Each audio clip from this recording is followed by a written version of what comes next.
नमस्कार मित्रांनो, माझ्या YouTube चॅनलमध्ये सर्वांचं मी मनपूर्वक हार्दिक स्वागत करतो। आज मी तुम्हाला या ठिकाणी एक नॉलेजपूर्ण आणि माहितीपूर्ण एक व्हिडिओ घेऊन आलेलो आहे। या व्हिडिओच्या माध्यमातून आज आपण या ठिकाणी राष्ट्रीय क्षयरोग नियंत्रण कार्यक्रम या आजाराबद्दल किंवा या मोहिमेबद्दल आपण या ठिकाणी या कार्यक्रमाबद्दल माहिती घेणार आहोत। राष्ट्रीय क्षयरोग नियंत्रण कार्यक्रमाअंतर्गत शासनाच्या काय काय योजना आहेत आणि याबद्दल शासन स्तरावर टीबी मुक्त भारत अभियान कशा पद्धतीने चालवले जाते याबद्दल आपण या ठिकाणी माहिती घेणार आहोत। तर क्षयरोग म्हणजे काय, क्षयरोगाची लक्षणे काय, यावर प्रतिबंधात्मक उपाययोजना काय आणि क्षयरोग झाल्यानंतर आपल्याला काही शासनाकडून आर्थिक लाभ मिळतो का, याच्याबद्दल आपण आज या ठिकाणी डिटेल माहिती घेणार आहोत।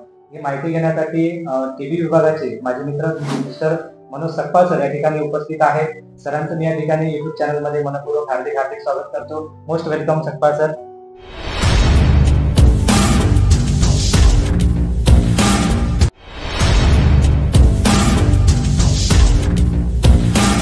माझं नाव मनोज सकपाळ, मी टीबी सुपरवायझर आहे वाघद तालुक्याचा।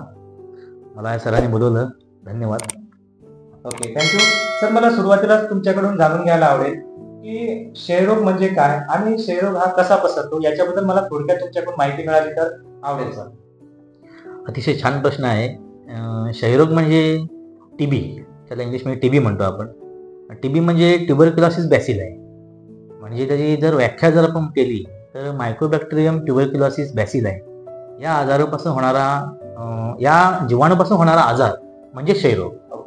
असं आहे। क्षय म्हणजे एखादं पोखरणे, हा जो जीवाणू आहे ना, हा मनुष्याच्या जो कमकुवत भाग आहे, जो आपण श्वासोच्छ्वास घेतो, फुफ्फुस, ह्या फुफ्फुसावर जाऊन तो डायरेक्ट अटॅक करतो आणि त्याच्यामुळे माणसाला काय होतं, दम लागतो। त्याचा फुफ्फुस पूर्ण फुगत नाही, त्याला श्वास घेण्यासाठी दम लागतो आणि दम लागल्या कारणाने त्याला मग तिथून पुढे लक्षणं सुरू होतात, खोकला येणे वगैरे असा तो हा क्षयरोगाचा आजार आहे। जसं एखादं उदाहरण द्यायचं म्हटलं तर एक भुंगा असतो, तो भुंगा कसं लाकडाला पोखरतो, पण तो लाकूड असतो तो बाहेरून जर आपल्याला चांगला दिसतो, पण आतून जर बघितलं तर त्या भुंगाने त्याला पोखरलेली असते आणि मग जेव्हा तो आपण उचलून तो लाकूड उचलून जेव्हा मारा जातो तेव्हा तो लाकूड आपोआप फुटतो। तसंच हा क्षयरोगाचा आजार आहे, म्हणून त्याचं नाव दिलं आहे क्षयरोग। खरं आहे की आज भारतामध्ये दरवर्षी लाखो क्षयरोगाचे रुग्ण मिळतात, बरे देखील होतात। परंतु आम्हाला तुमच्याकडून हे जाणून घ्यायला आवडेल की सर, ग्रामीण भागामध्ये क्षयरोगाबद्दलची सर्वसाधारण लक्षणे काय आहेत आणि ती लक्षणे आढळल्यानंतर एखाद्या व्यक्तीला तपासणीसाठी कुठे जावं किंवा त्याची तपासणी कशा पद्धतीने करावी, हे आम्हाला तुमच्याकडून जाणून घेणं आवडेल सर। क्षयरोगाची प्रमुख लक्षणे जर बघायला गेलो तर 2 आठवडे किंवा जास्त काळ खोकला हे प्रमुख लक्षण आहे। दुसरं लक्षण त्याचं आहे की वजनामध्ये वजन कमी होणे, भूक कमी लागणे, संध्याकाळी बारीक बारीक त्याला ताप येणे किंवा घाम येणे, अशी लक्षणं आहेत। आणि दुसरं म्हणजे जास्त प्रमाणात जर असेल तर त्याला कधी कधी थुंकी वाटते, खोकल्याद्वारे रक्त पडतो। अशी ही प्रमुख त्याची 4 लक्षणं आहेत क्षयरोगाची। आणि काही केसेसमध्ये जर बघायला गेलो आपण तर उदाहरणार्थ डायबिटीस पेशंट आहेत, ब्लड प्रेशरचे पेशंट आहेत, HIV पेशंट आहेत, असे जे आजाराचे पेशंट आहेत, इत्यादी आजाराचे कुठलेही पेशंट असतील, त्यांना जरी 1 दिवसाचा जरी खोकला असेल तर त्यांची आपण 2 आठवड्या खोकला असण्याची वाट बघत नाही, तर 1 दिवसाचा जरी खोकला असला तरी त्याची आपण थुंकी तपासणी करून देतो। ओके सर, इथं झाले क्षयरोगाची सर्वसाधारण लक्षणे। याचा प्रसार कसा होतो सर? याचा प्रसार जर बघितला तर खोकल्याद्वारे व शिंकण्याद्वारे, म्हणजे हा संसर्गजन्य रोग आहे। म्हणजे एखाद्या माणसाला सर्दी झाली असेल आणि तो जर शिंकला तर त्याच्यापासून इतर त्या समोर असलेल्या माणसांना सर्दी होऊ शकते।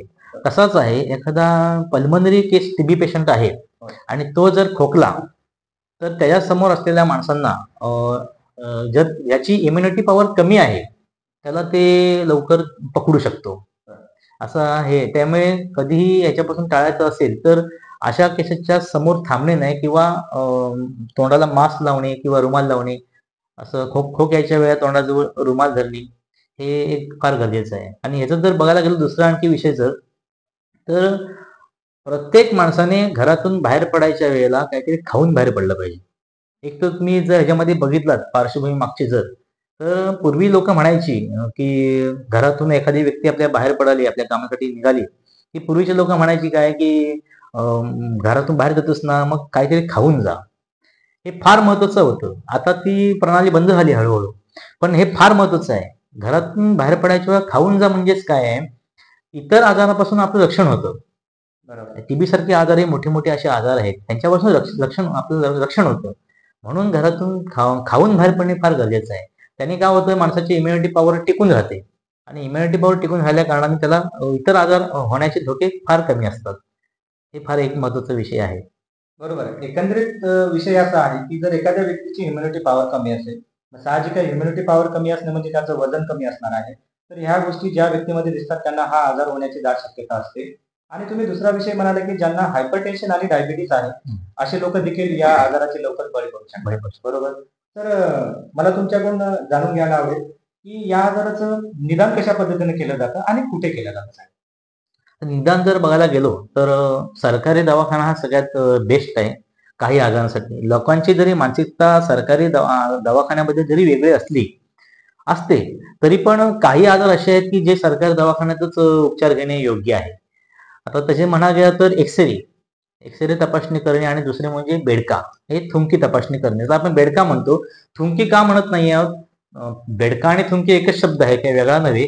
पण थुंकी नुसती का म्हणत नाही, तर नुसती तोंडातली येणारी थुंकी असते. आणि बेडका हा विषय असा असतो की छातीतला कफ, त्याला बेडका म्हणतो आपण, आणि त्याच्यामध्येच ती तपासणी केली जाते. त्यातून तो लवकर निदान चांगला डायग्नोस होऊ शकतो आणि म्हणून त्याला आपण बेडका असं म्हणतो. म्हणजे कफ थोडक्यात. आता या कफ शब्दावरून तुम्हाला एक सांगतो गंमत, म्हणजे या आजारावरती पूर्वी औषध नव्हती. म्हणजे आपल्या काही वर्षापूर्वी अनेक वर्षापूर्वी जर बघायला गेलो तर ह्या आजारावरती, टीबी या क्षयरोग आजारावरती औषधही मुळात नव्हतीच. तर डॉक्टर रॉबर्ट कॉक यांनी 24 मार्च 1882 साली ह्या आजारावरती औषधं शोधून काढली. टीबी या आजारावरती औषधं शोधून काढली आणि म्हणून आपण 24 मार्च हा जागतिक क्षयरोग दिन साजरा करतो. 1882 साली शोधून काढली आणि नंतर मग ती हळूहळू प्रणाली सिस्टीम राबवली गेली आणि पूर्ण जगामध्ये ती औषधं वापरण्यात आली. आणि त्यात दुसरं आणखी जर पुढे जर बघायला गेलो तर डॉट्स एक सिस्टीम आहे औषधांची, औषध देण्याची सिस्टीम आहे. ही सिस्टीम आपल्या भारतातल्या सायंटिस्ट लोकांनी शोधून काढलेली आहे आणि ती सिस्टीम अख्ख्या जगाने मान्य केलेली आहे. हे एक वैशिष्ट्य त्याच्या मागे आहे. तर कफ हा शब्दाचा जर बघायला गेलो तर डॉक्टर रॉबर्ट कॉक, त्यांच्या त्या कॉक ह्या आडनावावरून कफ हा शब्द पुढे आलेला आहे, म्हणून त्याला आपण कफ असं म्हणतो. पण आजच्या व्हिडिओच्या माध्यमातून लोकांना नक्की कळेल, किंवा जे आमचे आरोग्य कर्मचारी आहेत जे ग्राउंड लेवलला काम करतात, ते जेव्हा एखाद्या क्षयरोग रुग्णाची तपासणी करण्यासाठी थुंकी नमुना कलेक्ट करतात, त्यांना आयडियली या ठिकाणी माहिती मिळाली असते. तर आपलं असं म्हणणं आहे की क्षयरोगाच्या तपासण्या दोन पद्धतीने केल्या जातात, एक थुंकी नमुना घेऊन आणि दुसरी म्हणजे एक्सरे घेऊन. तर मला तुमच्याकडून हे जाणून घ्यायचं की सर, ह्या दोन्ही तपासण्या आपल्या शासकीय दवाखान्यामध्ये फ्रीमध्ये होतात की याला शासन काही चार्ज करते सर? नाही, पूर्ण सर्व औषधोपचार, डायग्नोस सिस्टीम सगळं पूर्ण पेशंट बरा होईपर्यंत सगळं उपचार हा मोफत आहे. शासन कोणत्याही प्रकारचे चार्ज करत नाही. थुंकी तपासणीचे बाहेर प्रायव्हेटला पैसे घेतले जातात, एक्सरेचे पण पैसे घेतले जातात, परंतु सरकारी दवाखान्यामध्ये, गव्हर्नमेंटमध्ये कुठल्याही प्रकारचे चार्जेस घेतले जात नाहीत. म्हणजे मला या व्हिडिओच्या माध्यमातून आज सांगायला आवडेल की क्षयरोगाच्या दोन्ही तपासण्या या फ्रीमध्ये तपासणी केल्या जातात. आपण जवळच्या कोणत्याही आरोग्य कर्मचाऱ्यांशी, जसं की आशा असेल, अंगणवाडी सेविका असेल, आरोग्य सेवक असेल, आरोग्य सेविका असेल, यांच्याशी संपर्क करून आपण संशयित क्षयरोगाची तपासणी या ठिकाणी फ्रीमध्ये करू शकतो. सर, मला सांगा तुम्ही याचे उपचार आणि त्या उपचाराचा कालावधी. उपकेंद्र स्तरावरती CHO म्हणजे सामुदायिक आरोग्य अधिकारी, ओके. त्यांची ओपीडी उपकेंद्र स्तरावर चालते आणि तिथे त्या आजूबाजूच्या असलेले, त्यांच्या अंतर्गत असलेली जी गावं असतात, तिथली ती माणसं म्हणजे जे लक्षणं कुठल्याही प्रकारचा आजार आहे ती तिथे येतात तपासणीसाठी. तर तिथे जरी सांगितलं तरी तिथपर्यंत ते सॅम्पल पोहोचवण्याची व्यवस्था ते सर्व कर्मचारी करत असतात. पण सिस्टीम चांगलं आहे. Okay, thank you. तर या उपचाराचा म्हणजे या क्षयरोगाचे प्रकार किती आणि प्रकारानुसार त्यांचा उपचार किती कालावधी असतो सर? आता जर प्रकार बघितलं तर 2 प्रकार मुख्य आहेत. एक म्हणजे पल्मनरी टीबी आणि दुसरा एक्स्ट्रा पल्मनरी टीबी. ओके. म्हणजे फुफ्फुसाचा क्षयरोग आणि दुसरा फुफ्फुसा व्यतिरिक्त क्षयरोग. फुफ्फुसाचा क्षयरोग म्हणजेच काय, की त्या माणसाला लक्षणं कोणती आढळतात, तर त्या माणसाला खोकला सुरू होतो. तो जीवाणू शरीरामध्ये गेला त्याच्या आणि त्याने डायरेक्ट फुफ्फुसावरती अटॅक केलं आणि फुफ्फुसावर अटॅक केल्या कारणाने त्याला मग सगळी लक्षणं सुरू होतात. जे मगाशी सांगितल्याप्रमाणे वजन कमी होणे, भूक कमी लागणे, खोकला येणे, ताप येणे, घाम येणे आणि जास्त प्रमाणात असेल तर फुफ्फुसाचा खोकल्याच्या वेळात ताण पडला तर तिथून कधी कधी थुंकीद्वारे रक्त पडतो. ही प्रमुख लक्षणं आहेत. हे पल्मनरी केसेसमध्ये आहेत. आणि ह्या पल्मनरी केस जी असते याच्यामध्ये कसं तो रुग्ण आपल्याला लवकर डायग्नोस करता येतो, म्हणजे ओळखता येतो. समजा एखादा माणूस गावामध्ये किंवा आपल्या वाडीमध्ये खोकत असेल तर आजूबाजूचे लोक पण सांगतात किंवा कर्मचारी पण सांगतात आपले की तुम्ही थुंकी तपासणी करा किंवा ही डबी घ्या, थुंकीची डबी घ्या, मला थुंकी द्या, आम्ही तपासणी करून आणतो, तुम्हाला याला जमत नसेल तर. म्हणजे आपण खोकणारा पेशंट ओळखू शकतो, पल्मनरी पेशंट. बरोबर. पण एक्स्ट्रा पल्मनरी केस अशी आहे की त्याच्यामध्ये ओळखता येत नाही. म्हणजे त्याच्या डायग्नोस व्हायला थोडासा वेळ लागू शकतो. बरं. म्हणजे त्याला अशा एक्स्ट्रा पल्मनरी केसेसमध्ये कसं असतं, एक नख व केस सोडून शरीरातला कुठलाही अवयवाला तो टीबी होऊ शकतो. अरे बापरे. म्हणजे असं आपल्या होतं. शरीराचे केस आणि नख सोडले तर बाकी सगळ्या अवयवाला टीबी हो होऊ हो, शकतो. कुठल्याही अवयवाला टीबी होऊ शकतो. उदाहरणार्थ जर बघायला गेलं तर मानेवरती गाठी येणे, मणक्यामध्ये पाणी होणे, फुफ्फुसामध्ये पाणी म्हणजे किडनीमध्ये पाणी होणे, अशा प्रकारचे ते एक्स्ट्रा पल्मनरीमध्ये मेंदूमध्ये गाठी येणे, एक्स्ट्रा पल्मनरीमध्ये ते मोडतात. आणि त्याचं डायग्नोस लवकर होणे म्हणजे लवकर होत नाही. जोपर्यंत ते गाठ वगैरे अशी मोठी होत नाही किंवा ती लक्षणं त्या पेशंटमध्ये आढळत नाही तोपर्यंत त्याचा डायग्नोस व्हायला वेळ लागतो. आणि आपण कधी कधी माणूस म्हणतो मग मला खोकला नाही, मग टीबी कसं काय? तर तो पण एक टीबीचाच प्रकार आहे, त्याला आपण एक्स्ट्रा पल्मनरी म्हणतो. तुम्ही जर टीबीचा लोगो बघितलात हे त्याच्यामध्ये बघा असं एक सर्कल आहे येलो कलरचा आणि त्याच्यामध्ये एक असा हात सोडून माणूस उभा केलेला असतो. त्याची जर केस बघितलात तर त्या सर्कलच्या बाहेर असतात आणि हाताची नखांची पायाची आणि हाताची नख बघितलात तर सर्कलच्या बाहेर असतात. म्हणजे दाखवायचं काय आहे की हे केस व नख सोडून शरीरातल्या कुठल्याही अवयवाला तो टीबी होऊ शकतो, म्हणून तो तसा लोगो ठेवलेला आहे. डॉट्स प्रणाली काय आहे? डॉट्स प्रणाली जर बघायला गेलो तर directly observe treatment with short term chemotherapy, म्हणजे प्रत्यक्ष नियंत्रणाखाली केलेला कमी कालावधीचा औषधोपचार म्हणजे डॉट्स. ओके. म्हणजे पूर्वी कसं होतं की डायरेक्ट रुग्णाला हे गोळ्यांचा उपचारांचा बॉक्स होता, तो डायरेक्ट 6 महिने असेल 9 महिने असेल तर डायरेक्ट त्या पेशंटच्या घरी दिला जायचा. मग असे रुग्ण काय करायचे, गोळ्या खायचे नाही खायचे, त्याच्यात डिफॉल्टर प्रमाण वाढत निघालं. म्हणून डॉट्सची सिस्टीम शोधून काढली आणि ह्या डॉट्स सिस्टीमच्या माध्यमातून प्रत्यक्ष नियंत्रणाखाली म्हणजे त्या गावामध्ये जवळ रुग्णाच्या जवळ जी आशा स्वयंसेविका असेल किंवा कर्मचारी आपला असेल त्याच्याकडे ते ट्रीटमेंटचा बॉक्स, गोळ्यांचा बॉक्स दिला जाणार आणि त्या रुग्णाने त्यांच्या समोर बसून त्या गोळ्या खाणे. म्हणजे डिफॉल्ट हे प्रमाण फार कमी झालं डॉट सिस्टीममुळे. आणि ही डॉट सिस्टीम आपल्या जगाने मान्य केलेली सिस्टीम आहे. ओके. एखादा टीबी रुग्ण ग्रामीण भागात मिळाला आणि त्याला उपचार चालू केला तर शासन स्तरावर याला काही आर्थिक मदत दिली जाते का सर? आर्थिक मदत पण आहे, ते सांगतोच तुम्हाला. परंतु उपचार आणि कालावधी जर बघितलं तर त्याच्यामध्ये प्रकार आहेत. ओके. पूर्वी कॅटेगरी 1, कॅटेगरी 2, कॅटेगरी 3, कॅटेगरी 4 असे प्रकार होते. आता जर बघायला गेलो तर 2 प्रकार प्रामुख्याने आहेत, एक DSTB आणि DRTB. DSTB म्हणजे काय, ड्रग सेन्सिटिव्ह टीबी आणि DRTB म्हणजे ड्रग रेजिस्टंट टीबी. ओके.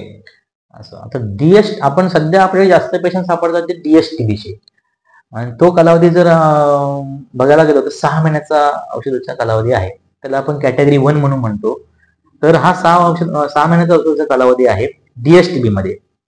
आणि जर त्या DSTB मध्ये जर पेशंटनी व्यवस्थित गोळ्या खाल्ल्या, सांगितले सगळ्या नियमांचं पालन केलं आणि सगळं व्यवस्थित जे सांगतात कर्मचारी त्याप्रमाणे सगळं पालन करून जर व्यवस्थित गोळ्या खाल्ल्या आणि त्याप्रमाणे काळजी घेतली तर हा 100% आजार पूर्ण बरा होतो DSTB.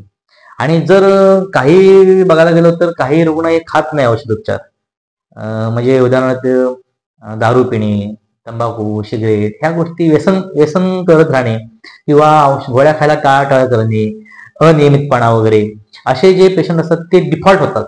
आणि डिफॉल्ट झाल्यानंतर मग त्याचं रजिस्टर होतं, त्या औषधाचं रजिस्टर होतं आणि रजिस्टर झाल्यावरती मग तो रुग्ण हा DRTB जातो, ड्रग रेजिस्टंट टीबीला जातो. आणि त्या ड्रग रेजिस्टंट टीबी मध्ये पण 4 उपप्रकार औषधोपचार प्रणालीचे आहेत.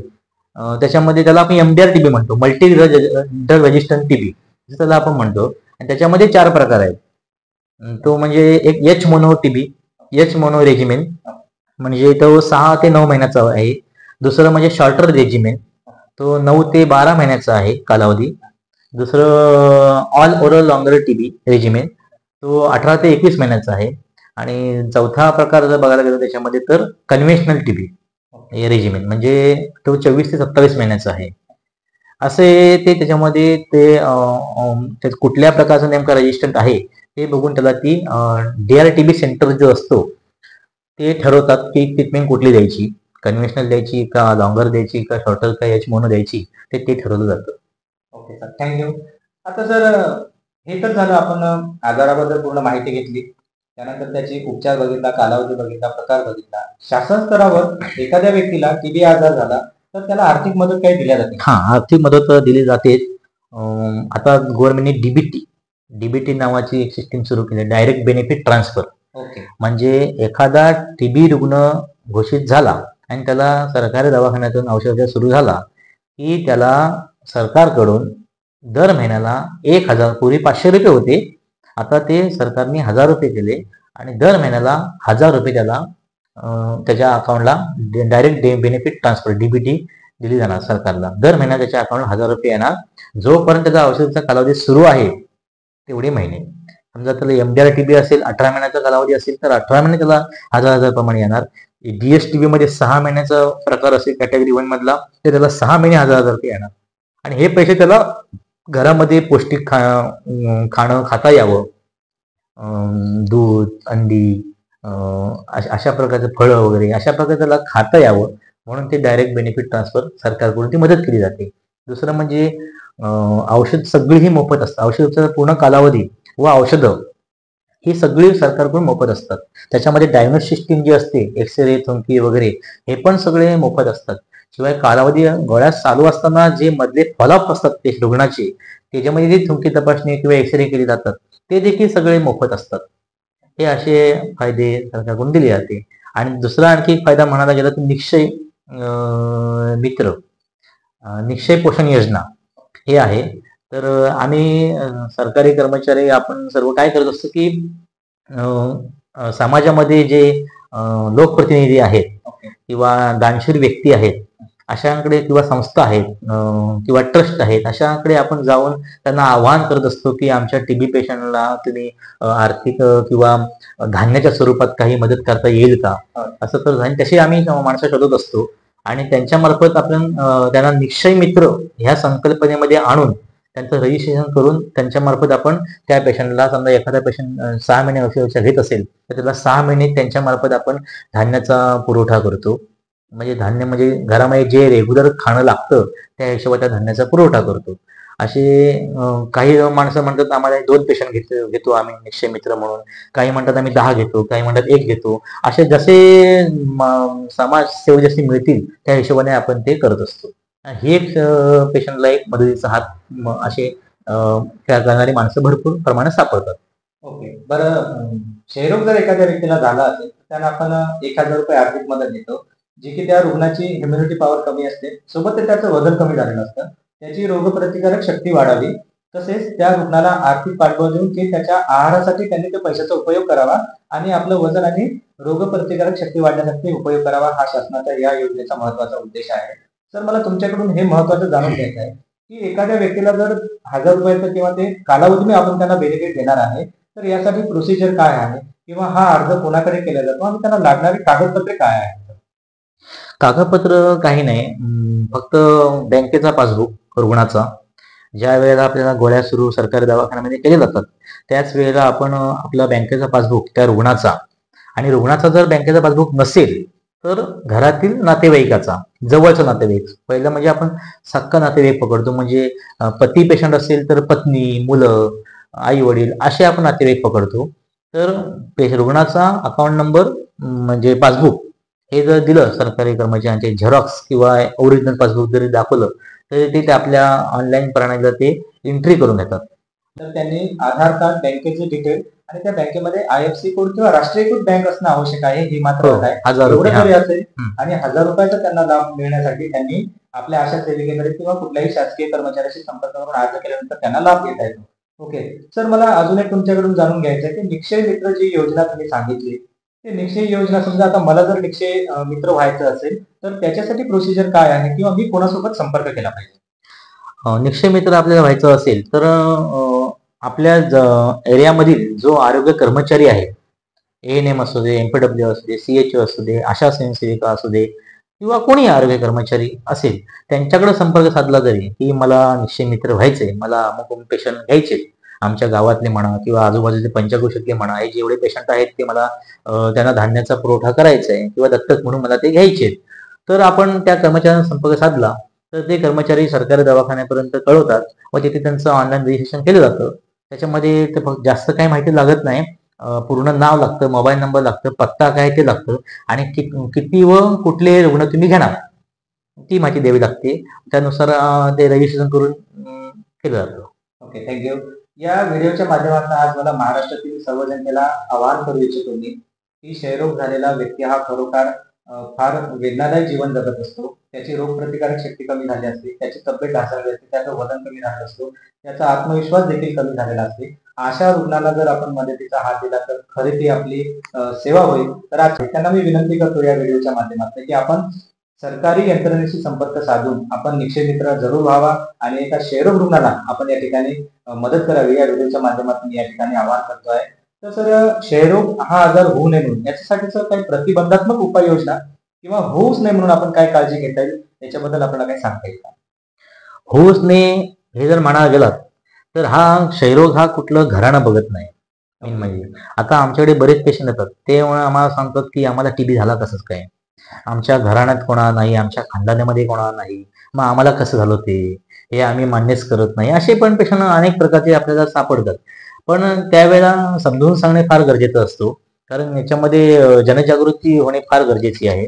तर आम्ही सांगतो त्यांना की TB हा कुठलं घराणं बघत नाही किंवा गरीब किंवा श्रीमंत हे देखील बघत नाही. TB हा कोणालाही होऊ शकतो. असे इतिहासकारामध्ये जर बघायला गेलो तर असे अनेक लोकांना झालेले आहे. सगळ्यांची नावं सांगायला नको आपल्याला या ठिकाणी, परंतु अनेक लोकांना झालेलं आहे TB आणि त्यातून काही बाहेर पण पडलेले आहेत. तर असं आहे, पूर्वी औषध नव्हता, आता आहे. ती फक्त सिस्टीम जी सरकारने राबवलेली आहे ती व्यवस्थित गोळ्या खाणे गरजेचं आहे. तर हा कोणालाही होऊ शकतो. झालं फक्त होऊ नये. जर आता जर प्रमाण जर बघायला गेलो तर हे 15 ते 30 किंवा 35-40 ह्या वयोगटातील रुग्ण आपल्याकडे जास्त आहेत. ओके, त्याचं कारण म्हणजे बघायला गेलो तर कॉलेजची मुलं वगैरे आहेत, हायस्कूलची मुलं वगैरे आहेत, यांच्यामध्ये पण प्रमाण जरा जास्त प्रमाणात सापडतं. त्याचं कारण म्हणजे सकाळी 6 वाजता किंवा 7 वाजता घरातून बाहेर पडणे कॉलेजला जाण्यासाठी, घरातून काही खायचं नाही आणि परत रात्री संध्याकाळी डायरेक्ट 5-6 वाजता घरी येणे, तोपर्यंत दिवसभर पोटामध्ये काय नाही. त्यामुळे त्यांची इम्युनिटी पॉवर ही आपोआप कमी होते. आणि आता तर नवीन सिस्टीम निघाले की मुलांचं खाणं म्हणजे ते मंचुरियन वगैरे असंच काहीतरी फास्ट फूड ह्या टाईपचं खाणं आहे. त्यामुळे त्याने तेवढी पौष्टिकता पाहिजे तेवढी पौष्टिकता मिळत नाही. त्यामुळे साहजिकच त्यांची इम्युनिटी पॉवर ही कमी होते आणि इम्युनिटी पॉवर कमी झाल्या कारणाने हा TBचा आजार लवकर धरू शकतो. ओके, म्हणजे प्रतिबंधात्मक उपाययोजनामध्ये जर आपण बघायला गेलो तर प्रत्येक व्यक्तीने आपली रोगप्रतिकारक शक्ती चांगली कशी राहील याच्याकडे लक्ष दिलं पाहिजे. आणि साहजिकच आहे, त्या व्यक्तीचा तो आहार हेल्दी असला पाहिजे, म्हणजे निरोगी आहार आणि आपल्या घरात शिजणारा आहार, आपल्या घरात तयार होणारा आहार खाणं अत्यंत आवश्यक आहे. आताची जी लाईफस्टाईल आपण जगतो आहे, फास्ट फूड खाणं, बाहेरचं चायनीज खाणं, मग पिझ्झा असेल, बर्गर असेल, मॅगी असेल, असले पदार्थ आपण या ठिकाणी टाळले पाहिजे. तर आपल्याला TB पासून मुक्त होऊ शकतो किंवा आपल्याला TB आजार होऊ शकत नाही. हे होऊ नये म्हणून झालं. आणि जे ज्यांना झालेलं आहे TB, ओके, ज्यांना ऑलरेडी हे TBचा आजार झालेला आहे, अशाने काळजी काय घ्यायची म्हणजे इतरांना होऊ नये म्हणून.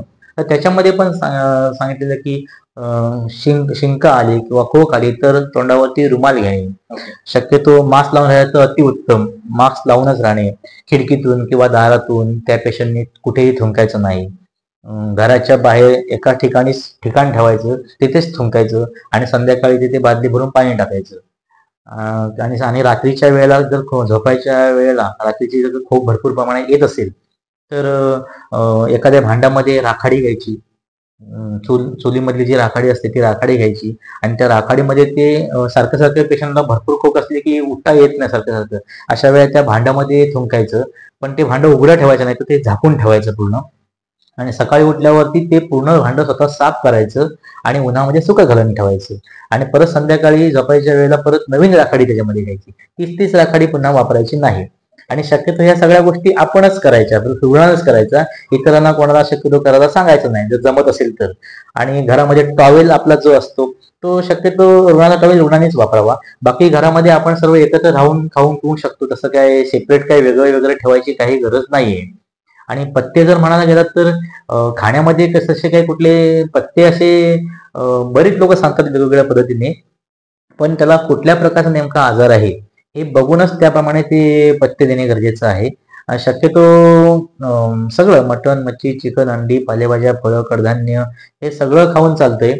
फक्त जेवण करताना तिखट कमी व तेलकट कमी हे जरा प्रमाण कमी ठेवायचं आणि रुग्णाला पाहिजे त्या प्रमाणात खायला द्यायचं, म्हणजे रुग्ण लवकर बरा होतोय. ओके. तर एकंदरीतच आपल्याला टीबी पासून या ठिकाणी संरक्षित राहायचं असेल तर आपला आहार चांगला असला पाहिजे, विहार चांगला असला पाहिजे आणि आपण दैनंदिन आयुष्यामध्ये ज्या छोट्या मोठ्या गोष्टी करतो, एखादा क्षयरुग्ण असेल तर सरांनी सांगितलेल्या छोट्या मोठ्या गोष्टी आपण फॉलो करणं अत्यंत आवश्यक आहे. त्याचा फायदा असा आहे की जर आपण त्या गोष्टीचा जर फॉलो घेतला आणि त्या पद्धतीने त्याला जर आपण सकारात्मक प्रतिसाद दिला तर आपल्या घरातल्या दुसऱ्या व्यक्तीला टीबी होऊ शकत नाही. बरोबर ना सर? घरातील व्यक्तींचं पण जर बघायला गेलो ना तर घरातील व्यक्तींची पण ठुमकी तपासणी आपण सगळ्या ज्या घरामध्ये रुग्ण आहे त्या घरातल्या संपर्कात असलेल्या सगळ्या माणसांची आपण ठुमकी तपासणी करून घेतो. ठुमकी तपासणी व एक्सरे या दोन्ही गोष्टी करून घेतो आणि ते फार गरजेचं आहे. जर असेल त्यांना पण संसर्ग झाला असेल तर लवकर निदान होईल, लवकर उपचार देता येईल आपल्याला, असं आहे. आणि आता सरकारने टीपीटी ही सिस्टीम काढलेली आहे. टीपीटी म्हणजे टीबी प्रिव्हेंटिव्ह ट्रीटमेंट, म्हणजे टीबी झालेला रुग्ण तर टीबीच्या गोळ्या मिळणारच आहेत, परंतु घरातील इतर कोणाला होऊ नये म्हणून आपण टीपीटी देतो, टीपी ट्रीटमेंट देतो. त्या वादनानुसार ते त्याचा डोस आहे, ते घरातल्या माणसांनी ते खावं. पल्मनरी केसेसमध्ये हे म्हटलंय, एक्स्ट्रा पल्मनरी केसेसमध्ये काही टीपीटी द्यायची गरज नाहीये. पण आता जर हे बघायला गेलो तर हल्ली सरकारने साय टीबी नावाची टेस्ट शोधून काढलेली आहे. ती आपण इथे हातावरती देतो आणि ती जर पॉझिटिव्ह असेल तर त्या घरातल्या माणसांना आपण टीपीटी देतो आणि निगेटिव्ह असेल तर ते देत नाही. आता त्याच्या अर्थात त्याच्यामध्ये थुंकी तपासणी, एक्सरे हे गोष्टी केल्या जातात. Okay okay. सर सध्या क्षयरोग मोहिमेच्या दरम्यान आम्हाला एक आवर्जून ऐकायला मिळते की टीबी मुक्त भारत, टीबी मुक्त ग्रामपंचायत ह्या दोन संकल्पना आम्ही मोठ्या प्रमाणात ऐकतो आहे. टीबी मुक्त ग्रामपंचायत ही संकल्पना काय आहे आणि एखाद्या गावाला खरंच त्यांची ग्रामपंचायत टीबी मुक्त करायची असेल तर याच्यासाठी काय पात्रता आहे?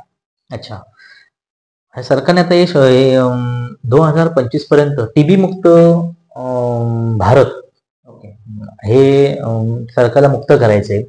आता टीबी मुक्त भारत करायचं म्हणजे का देश एका ह्याच्यात तर मुक्त होऊ शकत नाही, त्यासाठी ग्रामीण लेवलनी ते मुक्त होणे गरजेचं आहे. ऍट ए टाइम एखादा देश किंवा राज्य किंवा जिल्हा ऍट ए टाइम एखादा तालुका मुक्त तसं होऊ शकत नाही, म्हणून टीबी मुक्त ग्रामपंचायत.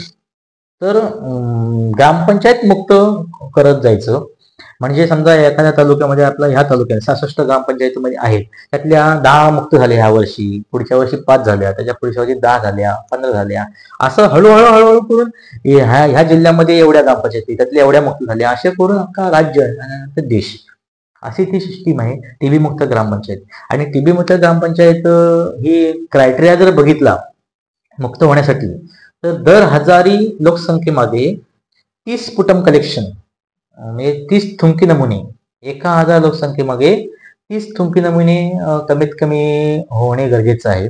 आणि त्या घेतलेल्या 30 थुंकी नमुन्यांमध्ये एक किंवा त्याच्यापेक्षा कमी रुग्ण सापडला पाहिजे, हा दुसरा क्रायटेरिया आहे. ह्या क्रायटेरियामध्ये जर बसत असेल तर तिसरा, असे एकूण 5 ते 6 क्रायटेरियामध्ये, त्या 6 क्रायटेरियामध्ये जर बसली ती ग्रामपंचायत तर ती आपण टीबी मुक्त ग्रामपंचायत म्हणून फर्स्ट टाइम ब्रॉन्झ मेडलला घोषित करू शकतो, तिला ब्रॉन्झ मेडल मिळते. पुढच्या वर्षी 30 ग्रामपंचायत परत ह्या सगळ्या क्रायटेरियामध्ये बसली तर तिला सिल्वर मेडल मिळतो.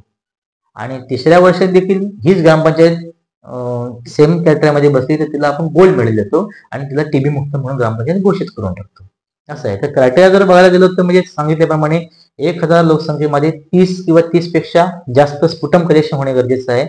दुसरे क्रायटेरिया जर बघायला गेलो तर दुसरा नियम, त्याच्यामध्ये घेतलेल्या थुंकी नमुन्यामध्ये 1 किंवा 1 पेक्षा कमी रुग्ण सापडला पाहिजे.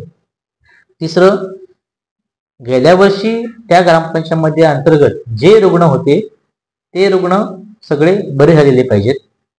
चौथा जर बघायला गेलो, आता 1 किंवा 1 पेक्षा कमी रुग्ण सापडलेला आहे त्या सर्व रुग्णांची एक्सरे स्फुटम व सिबिनेट UDST ज्याला आपण म्हणतो, युनिव्हर्सल ड्रग टेस्ट ती होणे त्याची गरजेची आहे. 5वा क्रायटेरिया जर म्हणायला गेलो तर ह्या सगळ्या रुग्णांना निश्चय पोषण योजनेअंतर्गत धान्य मिळालं पाहिजे सगळ्यांना.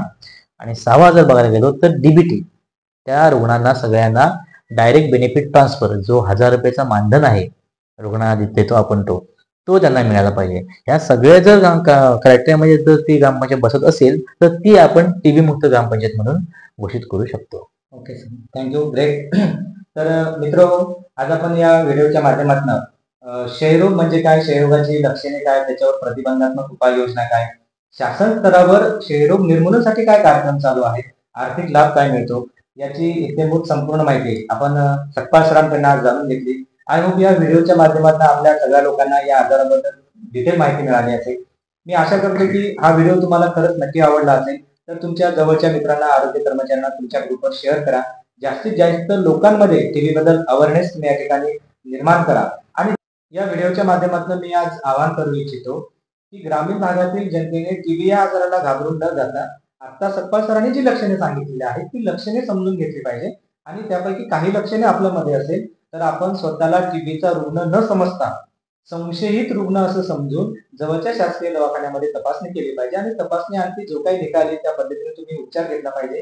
ह्या सगळ्या गोष्टी, मग तुमची तपासणी असेल, तुमचा उपचार असेल, ह्या सगळ्या गोष्टी तुम्हाला या ठिकाणी फ्रीमध्ये मिळतात, मोफतमध्ये मिळतात. तर सर्व जनतेने याचा लाभ घ्यावा अशी या व्हिडिओच्या माध्यमातून या ठिकाणी तुम्हाला विनंती करतो. आपणा सर्वांना जर हा व्हिडिओ आवडला असेल आणि आपणालाही जर वाटत असेल आपल्या खात्याची, आपल्या विभागाची, आपल्या विषयाची जर असाच व्हिडिओ बनवावा असं आपल्याला वाटत असेल तर नक्की आमच्याशी संपर्क करा. आपलाही व्हिडिओ याच पद्धतीने तयार करण्यात येईल. Thank you sir. धन्यवाद.